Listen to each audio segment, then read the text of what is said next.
And oh yes, that's mainly the negative hate I've been seeing on Twitter, is people saying, oh, why is it going all PC, blah blah blah, when people actually forget that a gay man brought back Doctor Who in 2005. You can't get more PC, woke and gay than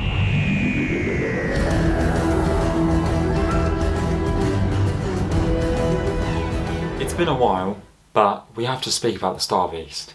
Hello guys, welcome back to New Who HQ. I am Matt, and I want to review the Star Beast. Yeah, there's a lot to talk about. I'm going to try and get this video short because I've seen some people doing it for like an hour, and I'm like, okay, firstly, I don't think I could do an hour. I don't think I could physically talk about it for an hour. But also, I don't want to bore you all, so I'm going to try and keep this short, 10 minutes max. I need to stop talking about it. I've not uploaded in a little while. If this video does well, I may continue doing it. I know, like, Doctor Who YouTubers, there's so many of them, they're all trying to like compete with each other. So I'm not going to like try and interrupt that, but I just want to do my review because I think it'd be nice to share, and I want to hear other people's thoughts. I'm so interested because it's mainly positive, but there are also some negatives, and I'm going to cover both of them reasons. And I am going to speak about my own views, but I am going to speak about, you know, because I am on Doctor Who Twitter a lot. I see a lot of different views, some good, some bad, some just downright nasty, so I'm going to speak about them, mention them in as well. So yeah, my overall thoughts. Overall, one sentence thought. It's pretty good. Is it the best? No. Is it the best we've seen in a few years? I do think so. I'm not here to compare Chibnall and Russell. You know, they're very different writers, and the way the programme is brought about is different. You know, this is a celebration of 60 years. It's going to feel nostalgic. It's going to feel quick paced. You know, there's a lot going on within these three specials compared to Chibnall. We had more time, and obviously his was a whole run. So, but I've missed it. I've missed Doctor Who. I felt like Chibnall brought this brand new, fresh style of Doctor Who, which was brave, is one word I'd give to it. I'm not as harsh as other people are on certain aspects of what he has done to the show. You know, for example, the Timeless Child aspect, the whole Flux situation, I didn't actually mind, and I would like it to be redressed in the future.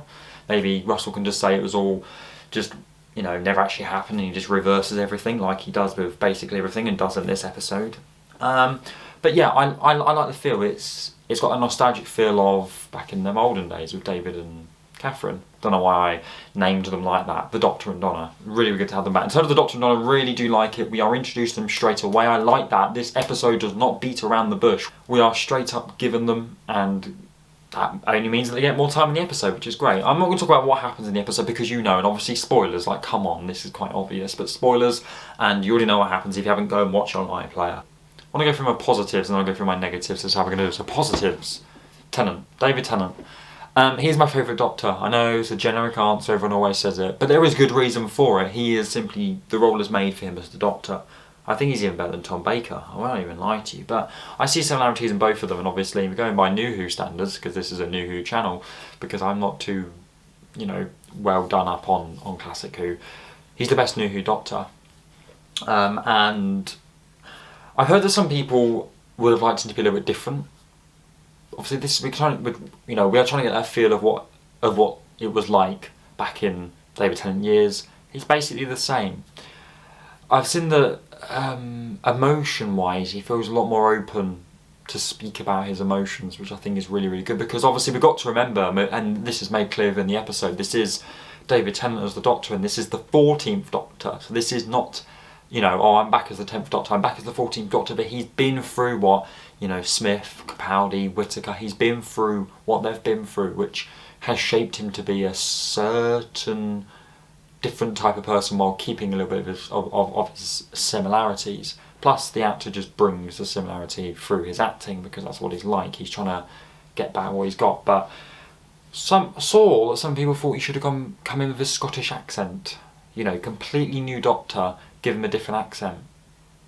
But doesn't that really take away the nostalgic side of things because it's very, very different.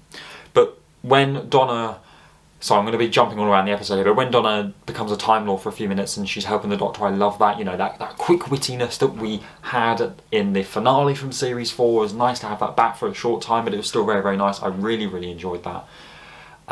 Could have wanted a bit more of it, that's my only negative really, but yeah. But we're also given good reason as to why she cannot stay as a Time Lord, because she will die, because a human and Time Lord brain does not work. Rose. I really like Rose. I really like how she's introduced. I like how, you know, Tennant come in as what? Rose as well as Donna. What's going on? But it was actually her daughter. I thought that was quite a nice little touch. It's like a slight Rose Tyler mention there. That's why Russell most definitely named her Rose on purpose, just to tease us. He loves a good tease. Anyway, really like Rose, and I like her story.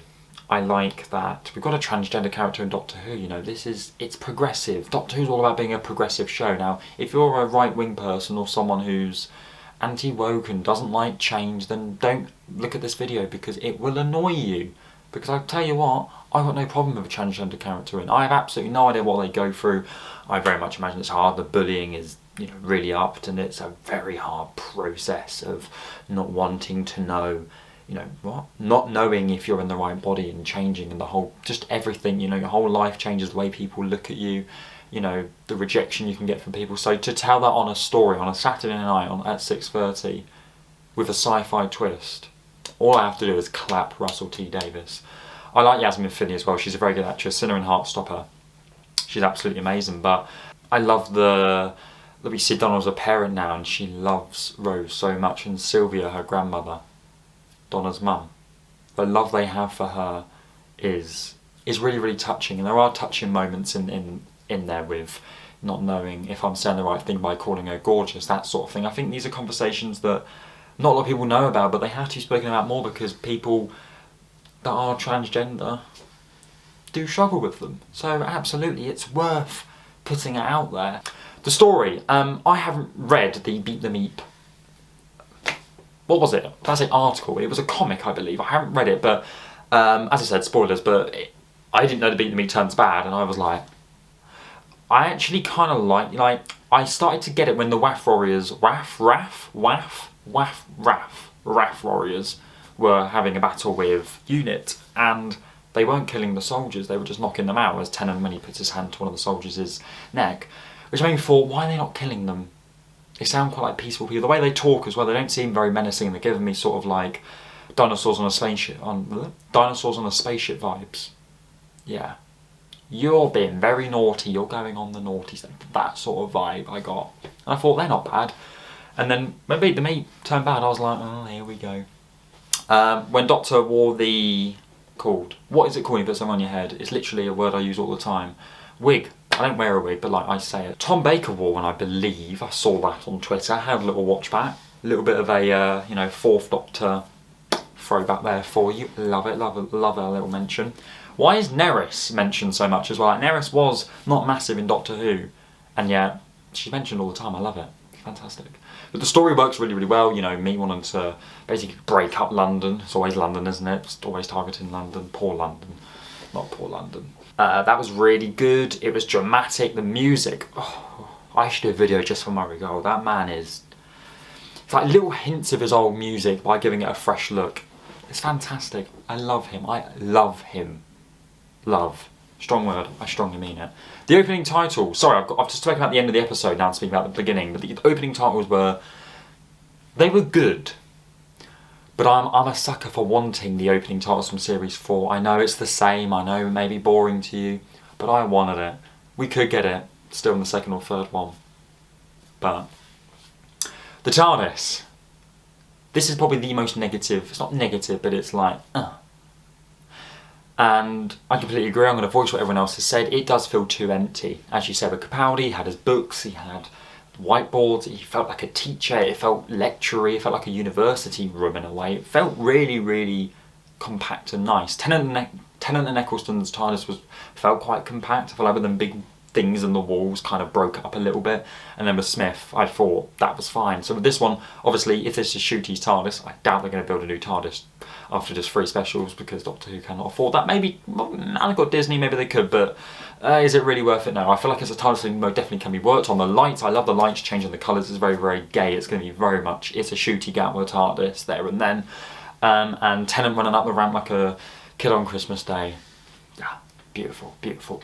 And I just knew when Donna mentioned the cup of tea or the coffee, I can't remember which one it was, I knew she was going to destroy the TARDIS, and I was right. And it was exceptionally funny. So overall thoughts, quite positive to be honest with you. There's one main thing I'm not speaking about, which I probably should about. This is the thing which I take a little bit of an issue with, is the way that... they just let it go. Let go the being the Time Lord, the Meta Crisis thing. You know, Rose and Donna are together on it, which I think is a great little twist. But then the way they just let it go, and the fact that a man can never just let it go. Now, there's jokes about women all the time. There's jokes about men. It's a joke, okay? Maybe the way it was said, and it literally feels like the forefront of the reason. But also, I just think it's a bit of a silly comment. I don't hate it. It just feels a bit like an easy way to get out. If they said that and then this. But as a standalone comment, I was like, ugh, I'm not sure how I feel about you. I'm a little bit icky about you. Don't hate it at all. I think it's quite funny. Not gonna lie. But yeah, apart from that, I'm excited because the most of that episode was in the trailer, which means now the next two specials, we have no idea what's going on. So yes, I've been that long for nearly 15 minutes, so I'm going to leave it there. Let me know what your thoughts are. I think it's a fantastic episode. I'm very, very excited for Wild Blue Yonder and the Giggle. Very, very excited. If you do like this video, and you want me to do the review for the next one, do let me know. And yeah, I'll speak to you later on.